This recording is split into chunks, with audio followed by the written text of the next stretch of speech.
In this episode, we continue a really interesting conversation with Lindsay.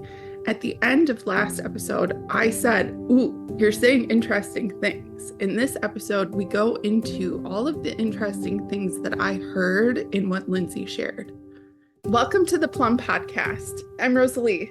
And I'm Sarah. And we are the Plumb Collective. This conversation is a continuation of Rosalee and Lindsay talking about Lindsay's writing. Lindsay had responded to our call for submissions and had submitted her writing from our free session of Plumb practice called The Mirror. That was the starting point for this conversation. Lindsay had received a photo reading from Rosalee several months before answering our call for submissions and had also been participating in Plumb practice. For the photo reading, Lindsay sent in a selfie and a question, and Rosalee connected to Lindsay's energy by looking at her photo and reading her question. And Rosalee shared the message that came forward for Lindsay from Lindsay's energy. Join us for the rest of this conversation. It's really interesting to hear what Lindsay feels about the experience of being read by me, being seen and known from the inside. What is that like for someone? Listen to what Lindsay has to say.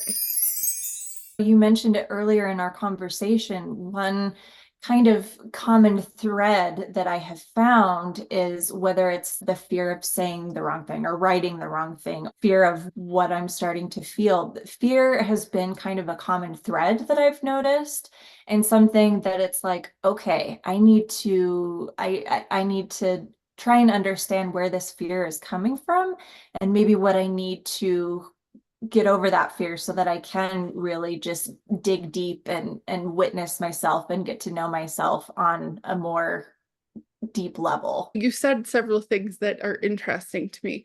You use the phrase "get over the fear." I'm not criticizing how you're speaking. I want to be very clear that you didn't choose the wrong words. That's interesting. Again, I think this idea of integration and acceptance of the protection. If there's fear, which I felt in your energy, and you acknowledge is there, yes, one approach would be to dig into the fear and find out what it is and clear it, work with the fear.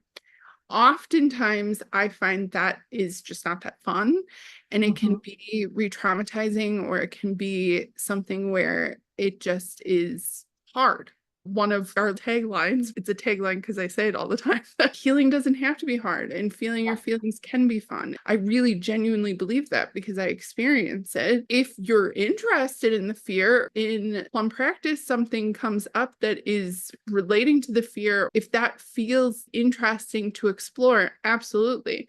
But if it feels like you have to dig into it or go into the fear to get rid of it and get over it, using those phrases, it has me pause and go, okay, that makes sense. It feels like a push-pull to that energy. I know it's here and I don't want it to be here. I want to do something about it. I want to effort. I need to focus and do something about this fear. My recommendation, my suggestion would be to notice it in the same way that we're talking about everything else. It isn't something that has to be cut off, gotten over, or gotten rid of. It can be something that over time lessens to understand it more, this idea of integration. If there has been fear for years and years and years, if fear is something that was present in your energy, it was one of the top notes that I felt, that is a signal there's a lot of tentacles. I'm seeing vasculature, like veins and stuff. We can at points get to the root system of that and clear something, but it's a big one. Fear is a core root thing, and it's also something that, how do I want to say it? It's a response. When I was using the word protection, the checklist feels like a way to protect yourself. It's part of that outer shell that's protecting this warm, all the beautiful colors, energy that you know is who you are. And then there's this layer of something that covers it that is, I think, where the tightness and where the noise is. The fear is a feeling that's in response to some external stimuli You don't have to get rid of the fear. The fear is a really understandable response. It's noticing or allowing yourself to, like, I'm hesitating saying embracing the fear. Fear is just a response. You don't have to rid yourself of any of your responses. To notice it or to get more in relationship with that response as something that is present because you felt something. There was something to be fearful of. The original source of that fear. Okay, I'm going to ask it as a question instead of saying what it is that I feel. Do you feel that source of what caused that response is still something that's present in your day-to-day, not knowing exactly what it is, in your sense of yourself in this moment? Does that feel true to you? Well, I feel like I definitely feel a sense of fear, but maybe the source of the fear, I don't know that I would be able to recognize it. I'm going to ask a different way.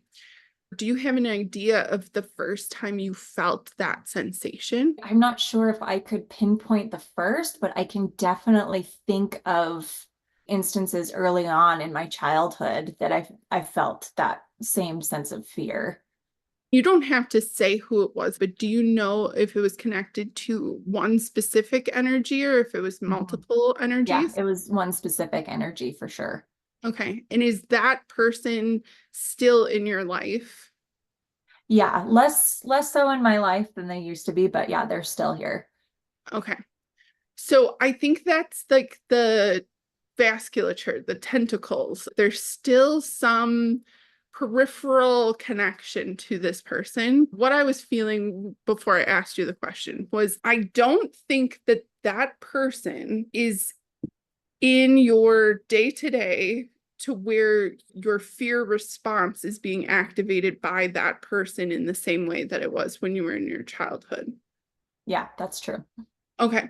So instead of thinking, I'm not saying that these are phrases that you say to yourself, but these are things that would be understandable if you did. Like, that happened so long ago. I should be over that by now. Why is this bothering me? They're not even really that involved in my life anymore. Or it's only on these certain occasions I have to deal with this person and da, da, da, da, da. It sounds like the chatter, the noise feeling coming up again. Thinking of fear as a response to external stimuli. That external stimuli isn't in your day-to-day. There's a logical shift that can happen. Okay, so it's situational. There's a situational connection to that feeling of fear. It isn't something that I have to get over. It's actually a really good response. My body is doing what it's meant to do when I'm afraid, when I feel my boundaries are being crossed, when I feel somebody is doing something they shouldn't be doing, if somebody is saying things to me in a way that they shouldn't be saying it, if I feel disrespected, I don't feel seen or heard or safe. It's actually a really, it makes me want to cry.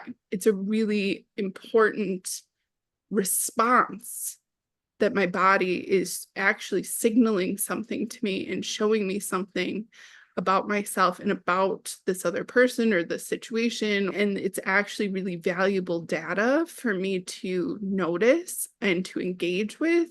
It isn't actually something that you need to stop or that you want to get over or leave in the past or move beyond. Yeah, that's so true. This fear is specifically triggered when I'm doing writing exercises because this person used to read my journal and would judge me and, admonish me for my private thoughts that I had written. So now it's like, ooh, aha. Of course I would feel a sense of fear when I'm trying to get deep and vulnerable and understand myself and, write the words down. Makes total sense. Exactly. And how does that feel to have that aha, that connection of like, oh, that's why that feeling is here? Yeah, I mean, I think it's like I wouldn't say that I'm feeling a sense of relief because that still happened, but I really appreciate how you're talking about integrating that and just recognizing that. And it's like, okay, this is why this fear is here. It's a valid fear. It's still important to me to go through these exercises and get to know myself anyway. And so I can do that even if the fear is still there, or if eventually maybe it won't be. First of all, I just want to say I'm so sorry that your boundaries were crossed and that your privacy was violated in that way. That should never have happened. It's not okay. You are so deserving of privacy, and your inner world, your dialogue, how you put words together should never have been admonished. I'm sorry that happened. I appreciate you saying that. We all have our stuff, right? It's interesting to be able to put that context to it. And I like how you've been talking about layers, and it's like, yeah, that's just one layer of my experience and why, I've had these protections in place. Exactly. And so when you notice something like this, then it's like, okay, well, does this person have access to your home? No. Okay. So that is something that when those little like gremlins, those little grumbles come up, you can talk to them and soothe them with that information. You can say, there's no way that they can access my private journals, my diary ever again. They don't have a key. They can't get in. They're this far away. They're, whatever. Or it might be putting the actual physical lock on a box containing your notebook, or putting a password protection on your computer, on your notes app. If there are things that would be supportive in protection to support when I was saying embracing the fear, being in relationship with the fear and going, okay, what do you actually need? You don't need me to get over you. You don't need me to be mad at you that you're here or be critical of you. I'm here. Ooh, I'm here. I'm listening to you. I acknowledge that you're here to show me something, that my safety has been crossed. My boundaries are not being held. Things are making me feel unsafe. I'm experiencing the sensations of fear. What would help? How can you provide safety for yourself?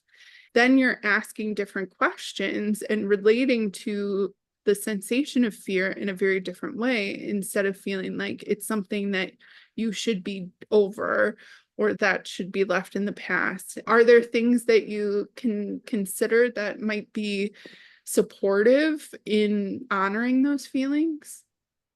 Yeah, I love writing, putting the pen to paper, but maybe just having a specific spot that I know is private could help with that. And maybe if, as I'm in the moment writing, if I have that moment to acknowledge the fear, then maybe it'll become clear if something more is needed at that moment. I just yeah, I'm excited to bring that about next time I write and just kind of see what comes up for me, because I'm sure it'll become clear. Yeah, absolutely. And it's often something real simple like that. Ooh, I'm going to put my notebook behind the bookshelf where nobody's going to find it. That makes me feel safer. Mhm. That can be enough. What do I need for protection, and how can I protect myself? How can I make this safer and simple and easy for myself? It sets you up for success. Unfortunately, it's a common occurrence where people have had their private journals read by people that they didn't want to read them, and criticized in different ways. Sharpie over it, or cut it up, or flush it down the toilet, or do something with it so that you're safe.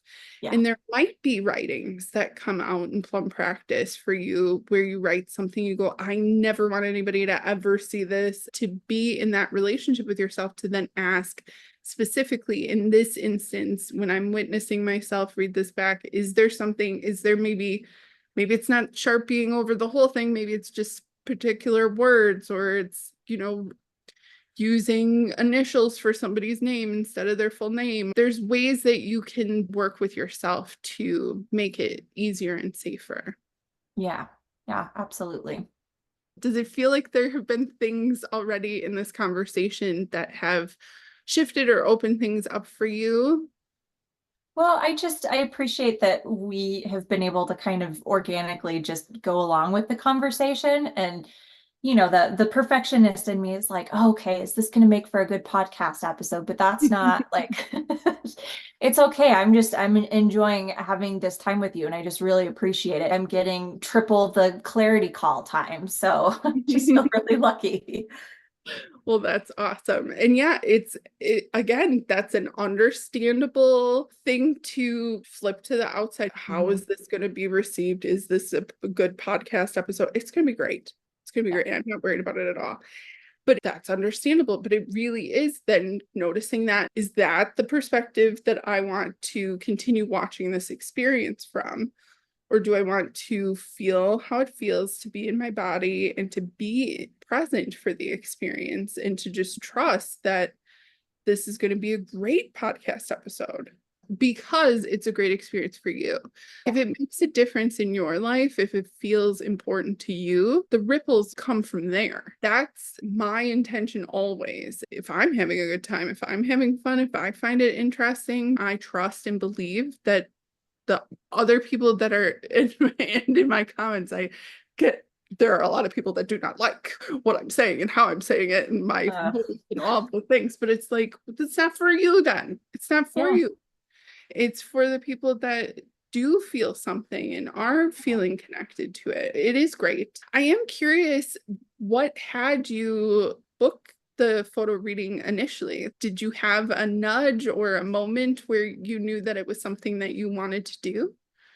Yeah, it was interesting because I found you through TikTok. Your content is just amazing. And then when I got to, look on the Plum Practice website and you talked a little bit more about photo readings, I thought, oh, this would be really interesting. I can't really pinpoint a specific moment when I felt the nudge, but I just really appreciate how in tune you are with your intuition, you being willing to share this amazing gift you have with other people. And so I just was like, yeah, let's just do this. And then when I got my photo reading, it was amazing. Thank you. Have you had other kinds of readings before? No. Mm-mm. Nope. I grew up in well, I wouldn't say really religious, but like a household where it's like any of the woo-woo stuff or all of that was discouraged. And so it was kind of I wouldn't say a big leap, but yeah, definitely very different from anything I've ever experienced. And I'm just really excited about it because I just feel like there's so much more with our intuition and energies, and so having someone who's able to kind of channel that and just really see you is just such a profound experience. Oh, that's so great. And yeah, I guess my main question is, how was the experience for you to receive your reading? What was that like?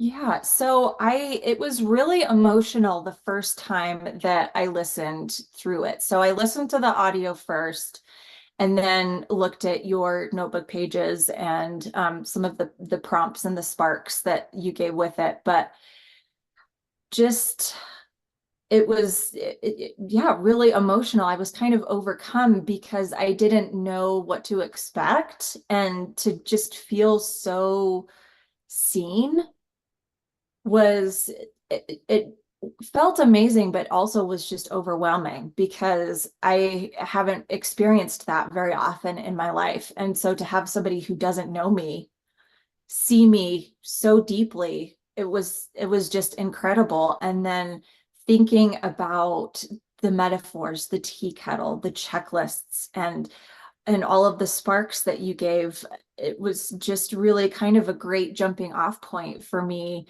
to really self-reflect and kind of just really engage in getting to know myself and trying to sort through some of the questions that I've had.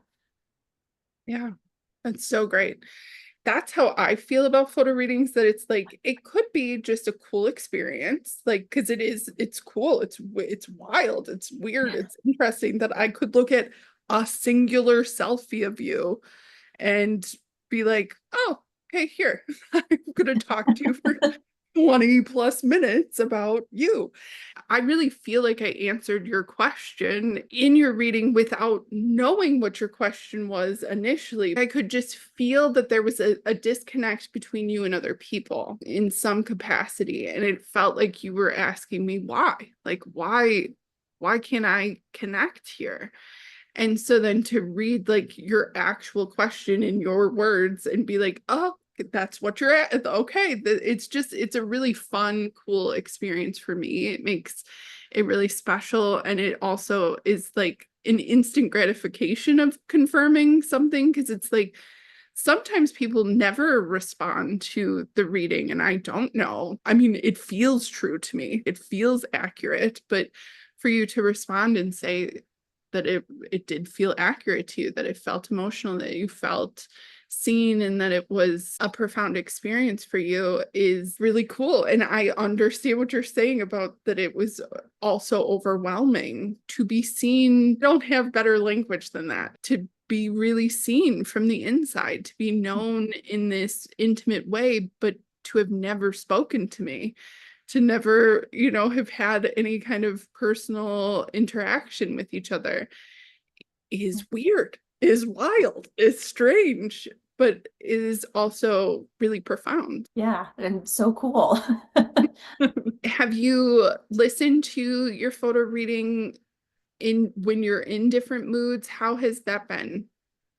Yeah, I think that's been a good exercise because I get something different from it each time I listen to it. And so, the first time it was overwhelming. And so I went back and listened again, and really the tea kettle was what stood out. And then I listened to it, maybe a few weeks later, and it was like, oh, okay, the checklist is what's standing out. Or it was also interesting to me when you were describing how there was a white wall, and so there is a part of my energy that's still trying to like protect, or maybe isn't ready to be opened yet. That was really interesting and got me curious and thinking about, okay, what could that be? So it just, yeah, it's one of those things where revisiting it multiple times it's just another example of that layering that you talk about. And it's just makes the experience even better, I think. Yeah, so cool. It's something that for me personally, it's wild because it's like I was recorded so much in my childhood that for a long period of time, I didn't want to be recorded. I didn't want that experience. And to now choose to record myself and have it be such an important part of it, because I know that that's the experience of listening to me talk anytime. Even in this experience, I'm so thankful that it's recorded, because I know that we're having one experience of being here to having this conversation. And then when we watch this back, we're going to notice different things. You're going to hear things that I said that you didn't notice when I said it, but when you hear it back, you're going to hear something. And it's like that layering, that stacking of the things that I say. In a way, it's like, I like that I get to say it once. I did your reading. I was in your energy, but I was in the energy of it in that moment. And I said it once. But you can listen to it many times and hear different parts of the things that I said. And that is so amazing, because it's like, yeah, on first listen, you maybe weren't able to hear something because it was too intense or too much or too this or too that or too whatever, who knows why. And then, so it's that encouragement to listen to it again, to listen to it with your eyes closed, to listen to it while you're doing something, to listen to it with a notebook next to you, to really engage with it. Because it's like, yes, you could have had this experience and could have listened to it once, and that could have been the end of it. But you found something for yourself in it that has you coming back to it and engaging with it. And it's your participation with your reading, your participation in Plum practice, your participation in this conversation, your participation even when you're not doing anything. It's like that's so much a part of all of the things that we create, is like the space where you're not actively working on it or trying or writing or thinking or feeling or whatever, when you're just resting. That's also a part of the whole experience. And so I just think it's really cool that you have made it your own, that it didn't just stop that one day with this, odd, strange, cool, profound thing, but that you've continued to engage and participate and bring the energy of your reading into your life. That is really exceptional. I'm very proud of you for making the reading your own. Oh, thank you. I appreciate that. I wonder for you how it is like experiencing different people's energies in the photo readings. Why I have you take your photo the day of your booking is so that it's the most current energy for you. I sometimes do multiple readings in a day. Sometimes I do one a day. It really depends on the week and the energy. If somebody books and then they send their information right away, let's say their reading is 3 weeks later. Well, in those 3 weeks, a lot can happen, a lot can shift. So if I'm reading a photo from 3 weeks ago, it's not the most current, it's not the most accurate photo for me to look at. That's the reasoning, so that I get the freshest, most current vibe that is happening. Yeah, that makes sense. Having it be on a white wall is really helpful to me too. A blank background. White wall is my preferred, but just blank, nothing behind you. It's because often in the past, before I put that in the writing of what is necessary, somebody would send a photo with, like, for sure, if there's photos in the background hanging on the wall or something, I would be like, okay, well, now I'm feeling the energy of this person. Or there have been times where somebody would send a photo with like a painting that they got at a thrift store or something, and I'd be like, well, there's so much energy on that painting that I can't, it's like so noisy, I can't even make out what it is that you're saying. Or I did a reading recently where there was an old beer sign in the background of the photo, and I was like, okay, there's like like an old man energy, and I'm like, is that from the bar? Like, who's here? Like, what is going on? So it just makes it a lot easier for me to have one photo to anchor to that is just you, nothing in the background. And then if there's other photos where there's, other people or things or whatever, it's like, then I'm clear on, okay, this is you, this is not you. Sure. I don't know how it is I can do this, but I can. And then there's things that make it easier for me, and there's things that make it a little bit more challenging. In the most extreme conditions, I can still read somebody, but it's like, if I can have my ideal situation, which I can, so I'm gonna ask for it. That's cool. I appreciate you giving me some insight into your process because it's fascinating to me. Well, thank you. It's very cool. I'm curious, was it an intentional choice for you to not submit other photos, childhood photos or photos from other times in your life? Yeah, because I had thought about it, and then I got caught up thinking, well, if I choose other photos, which ones would I choose? But I thought, I really just want to have just a reading of where I am in that moment. And I'm definitely going to be doing additional photo readings in the future. And so then, if it feels right, I might submit other photos, but that just seemed like what I wanted to experience at that time. Yeah, it's very cool. It's just, I'm always curious because it's like everybody does it differently.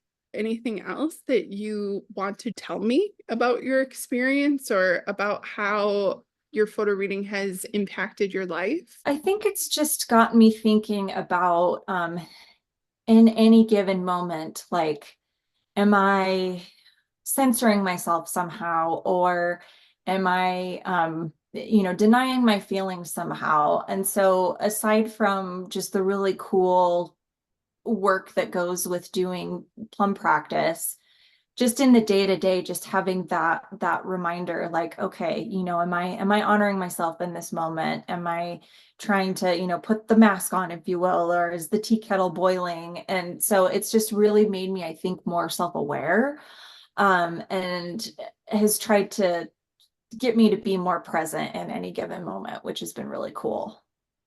Yeah, that is so great. And I'm curious, just because I asked it in your photo reading, before your reading, did you have a practice or anything that you were doing to let the steam out? Yeah, so that's where I think dance and some of those kind of creative activities really did help with that. I have journaled in the past, but again, there's kind of a complicated relationship with that where I don't know that it was necessarily effective because I got so hung up on the fear behind it. But it's also one of those things where I was going to school to get my master's, and that's kind of been my focus, and I haven't dedicated as much time to doing those activities that helps me let off that steam. So it makes perfect sense that since that's been absent in my life, probably more has been building underneath the surface. Yeah, okay, that makes sense. You don't have to answer anything, but what are you getting your master's in? I finished it finally after 3 years, and I got my master's in social work, actually. So, another form of trying to help people feel seen and heard. Yeah, absolutely. Well, congratulations. Yeah, thank you. Is there anything else that you'd like to say or to ask or anything before we wrap up this call for today? Yeah, so I'm also curious about clarity calls to further refine the photo reading process and also getting that clarity. The experience is getting on a Zoom call, and then I start the call with saying, what would you like to talk about? It really is an opportunity to use the time however my client wants to use it. It can be anything. As we get into the conversation, I will be feeling and noticing and offering different suggestions or recommendations, actions that you can take. I guess an example would be how I noticed the fear conversation, what we talked about. That would be a similar way a clarity call would go, where it would be something where you would just be talking and then I would notice, oh, well, you said this. And it can take the experience deeper. Or if you have started an actionable step and you are like, well, on the podcast, Sarah and I talk about, like, for her, that I, for years, was saying that she could make an inventory of her life and that would make a difference. And it was kind of like, yeah, okay, whatever. But then when she actually started the process, making this inventory list, and she started talking to me about it, it was like, oh, well, then I can offer you refinement from this thing that I said initially long ago. But if you don't take action on it, then it's going to continue to feel the same way to me, the same words. It's been a really cool experience for me to notice if someone has a photo reading and then they don't make it their own and don't bring it into their lives and don't have any participation in the actionable steps, and then they have another photo reading. It's like, well, I'm going to say the same stuff. I might say it's slightly different, but that's going to be the same energy is going to be present. But when you start playing around with it, participating, trying something, exploring something, for me, it really feels like if you collect data and then you share with me the data you've collected, well, I can then help refine what parts feel important, what parts feel like, well, that's not a big deal. You don't have to, like one of the things Sarah said was, well, I'll finish this before I go to bed tonight. Like, I'll make sure to write it all down or something. And she was just talking to herself, but I was like, who said that? I didn't say you had to do that. Like, that wasn't at all part of what I'm talking about. You added this component in, and that I just want you to know that I didn't say that. That's not at all my suggestion, but why do you think that that's important? And so it's like in those kinds of ways, then I can really refine it and go, you're hung up here on this thing, or you're doing this in this way, and it's fine. There's no problem. But if you could see it differently, you would have a different relationship with it. It would feel different to you. That's really what my intention behind clarity calls is to just be present and to respond to whatever the energy is present. Yeah. That's very cool. And what a great opportunity for those of us who have had readings to just expand upon that for sure. Yeah. Absolutely. And it's like you can ask anything ever, if it's a part of the reading or not, or if you want to know something about anything or a specific. I think what works really well for me is to just hear you talk, to just hear you say. It's very similar to, they're all the same. It's all the same energy. I'm doing the same thing in every area, but it's just slightly different angles on it. But if I am just with the energy, either in a photo or hearing you speak, and it is, I guess, technically partially your body language. Like I said, you relax, you exhaled at one point, and it was like you actually exhaled, but it was more just in your, like I saw you kind of relax. Yeah. I am noticing those things, but I'm also really just being with your energy in the same way that I'm being with your energy in the photo reading. It's just you can respond with your human meat sack. Yeah. And it's not just me being like, because like I really felt like I was asking you questions in your reading, and then there were certain things that you just were like, no, I'm not. No.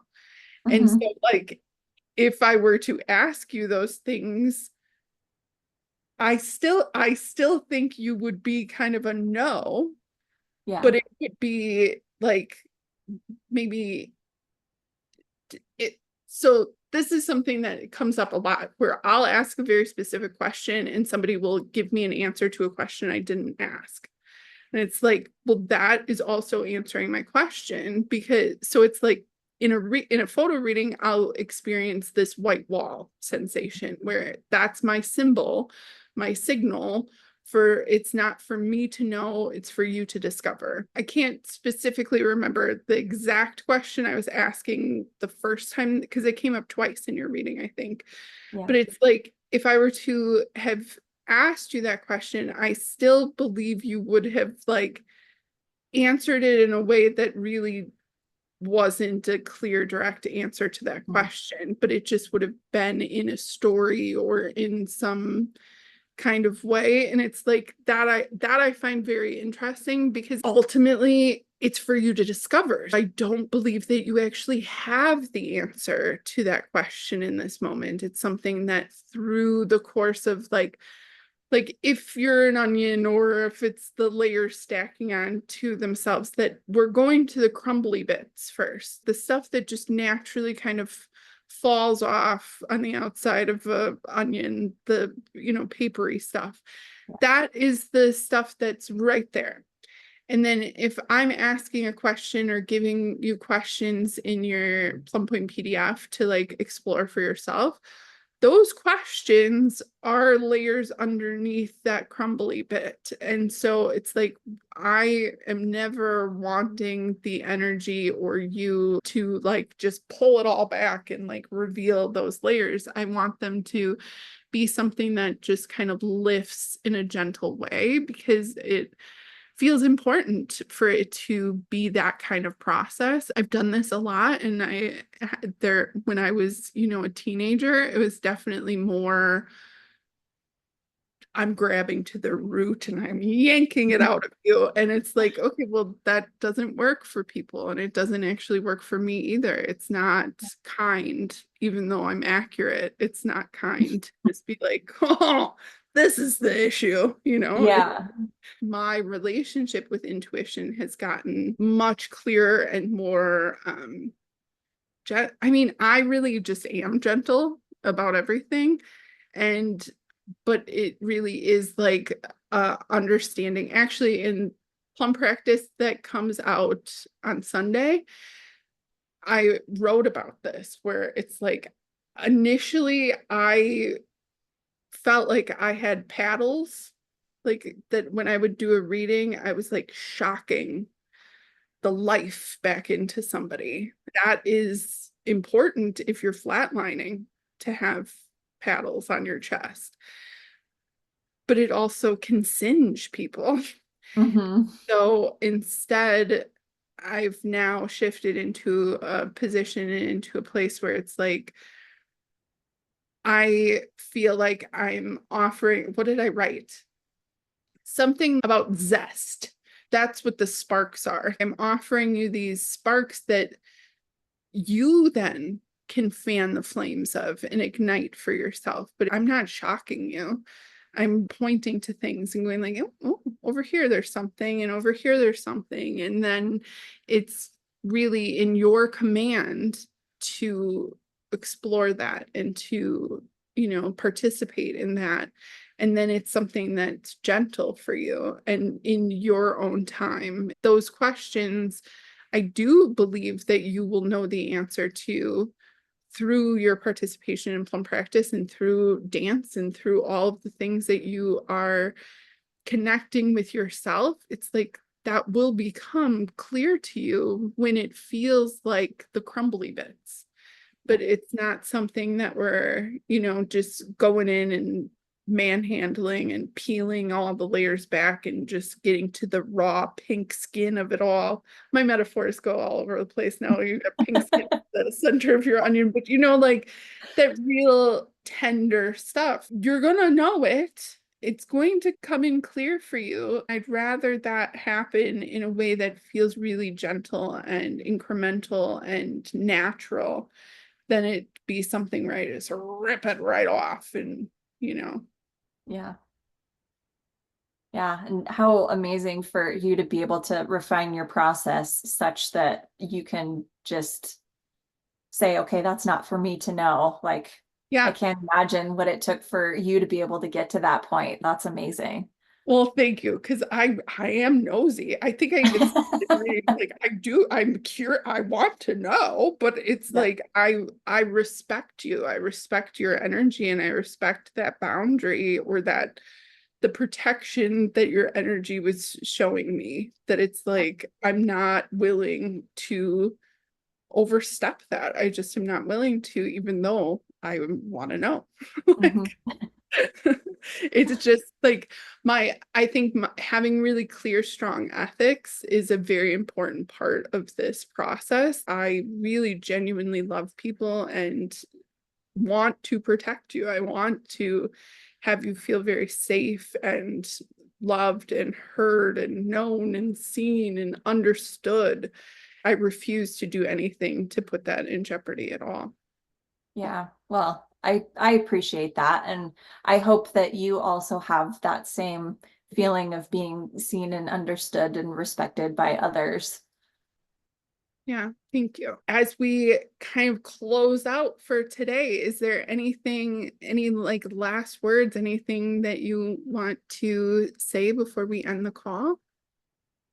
I think the only thing would be that I just can't reiterate enough how cool the photo reading experience is and just how much I've gotten from doing the entrance and the mirror. And so for anyone who hasn't jumped into Plumb practice yet, I would definitely encourage them to do so because it's really, really cool. That is awesome. Thank you so much. Yeah. It's been wonderful to connect with you. I'm so glad that you followed the nudge to get a photo reading and to submit your writing for this opportunity as well.